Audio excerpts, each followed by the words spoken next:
भैया चुट जाएगा। ये अंकल का कहना कुल मिला जुला कर कहने का मतलब है कि सबसे पहले तो शराबी लोग जैसे कि नमस्कार प्रणाम, आप फिर से देख रहे हैं न्यूज़ पर। बता दें कि जो दारू बंद का माहौल चला हुआ है, जब भी कहीं ना कहीं जो पियक्कड़ लोग हैं, जब भी उनको पीने की बारी आती है, जब भी उनकी लत और याद आती है, तो जब भी वो कहीं ना कहीं कॉल SMS करते हैं, उनको पार्सल होम डिलीवरी उनके घरों तक पहुंचता है।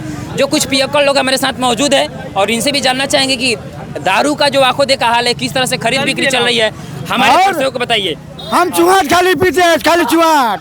ये खाली पैसा है कि हेलो एक रोटी हाफ लेकर ये घर में पहुंच जाता है बड़का को। हम लोग गरीब ज्यादा पीने से भांचो, पुलिस मारता है, पकड़ के ले आता है, बेचने वाले को पकड़ भांचो। मतलब कि ये बंद करवा दीजिए, तेरे भैया चुट जाएगा। ये अंकल का कहना है कि अगर आपको रियल में अगर दारू बंद करना है तो सबसे पहले आपको धरातल पे बंद करना होगा, नहीं तो जो भी यहाँ के शासन प्रशासन है, जो पियक्कड़ लोग हैं, उनसे कहीं ना कहीं पैसा काटने का, ऐंठने का काम किया जा रहा है। और जो भी हमारे जो लोकल इधर के जो कहीं ना कहीं शासन है, प्रशासन, थाना अध्यक्ष है, वो लोग कहीं ना कहीं खरीदवाने और बेचवाने में हैरान है। तो बाकी ये मेरा प्रयास है और दर्शक भी इसका खफा है। और इधर रसिया जी भी हमारे पास मौजूद हैं, जो कोलपुर के निवासी हैं। ये भी कुछ कहना चाहेंगे, थोड़ा अपना ओपिनियन हमारे दर्शकों को रखिए। हम कहता नहीं ये बात जी, हम ये बात बोलता नहीं कि देखिए यहाँ के प्रशासन से भी तेजाई लगाओ तो तेजाई नहीं लागत। और हल बात बा कि प्रशासन भी तनी ओथे प्रयास करे कि चाहिए कौन दारू बेचता। दारू हर इंसान बेचता, जहाँ खोजे जहाँ मिले दारू। रहल बात बा नीतीश कुमार के प्रॉब्लम बा, तो बिहार में दारू मिलता अला नीतीश कुमार बरकरार रहत रहन आ तो रही अपन तुरकोलिया प्रखंड चाहे हर जिला के थाना लोग पर आबाद रहता लोग के पेला था पब्लिक के नुकसान होता। बिल्कुल, कुल मिला जुला कर कहने का मतलब है कि सबसे पहले तो शराबी लोग के अंदर एक डर एक भय बना हुआ है कि आखिर हम लोग को शराब कैसे मिलेगा।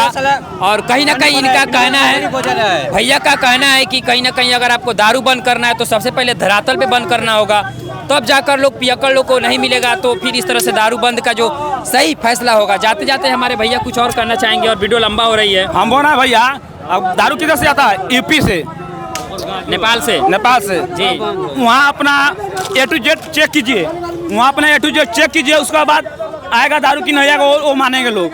मतलब उधर से दारू आ जा रहा है, इधर लोग ले रहा है। चीज पर बंद हो जाए तो सब कुछ बंद, उधर से ना बंद करना चाहिए। अब इधर आप बंद करना चाहिए। छापा मारा हो, छापा मारा है। नीतीश कुमार का प्रॉब्लम है, थाना प्रभारी का बंद है, हमारा तुरगढ़ थाना का वो अभी बोल रहे हैं बात। ये सब काम नहीं कीजिए, रहा है पूरा क्लियर कब क्लियर कीजिए, बात खत्म। बिल्कुल, कहीं ना कहीं भैया का कहना है कि अगर दारू बंद अगर करना है तो सबसे पहले आपको धरातल पे बंद करना होगा, तभी जा करके कहीं ना कहीं पूरा तरीका से परिपूर्ण रूप से दारूबंदी का जो नियम लागू की गई है वो हो पाएगा। क्योंकि जाहिर सी बात है, हमारे बिहार में दारू का मैन्युफैक्चरिंग तो होता नहीं है, ज़्यादातर बड़े पैमाने पे कहीं ना कहीं बड़े बजट से यूपी जो है अपना कहीं ना कहीं जो है देश को लांघ करके अपने बॉर्डर को पार करके यहाँ मंगाया जाता है। तो आखिर हमारे जो शासन प्रशासन के लोग हैं कहाँ हैं? पहले वहाँ पे जांच करे, चेक करे, कहीं ना कहीं उन्हें भी पैसा घूस दे करके बिहार में सप्लाई किया जा रहा है, फिर जाकर हमारे पियक्कड़ तक ये दारू पहुँचने का काम किया जा रहा है। तनी पत्रकार भैया नीतीश चाचा से अपने बोल दे कि चाचा जी, रसिया जी कहला बा कि दौड़वा तनी बंद करा दी कि हमारा गांव समाज के लोग, हमारा बिहार के लोग सुधर जाओ, दौड़वा खाली बंद करवा दी बॉर्डर से। जी बिल्कुल चाहे वाला बानी नीतीश चाचा से, दूसर बात नहीं है। नीतीश चाचा से ये कहे वाला बानी कि चाचा जी दौड़वा बंद करा दी बॉर्डर से, बाकी तो बिहार में मिलबे ना करी। बिल्कुल, और कुल मिला जुला कर बात कुछ इस प्रकार से पहुंची है कि दर्शकों का कहना है कि अगर आपको शराब बंद करना है तो सबसे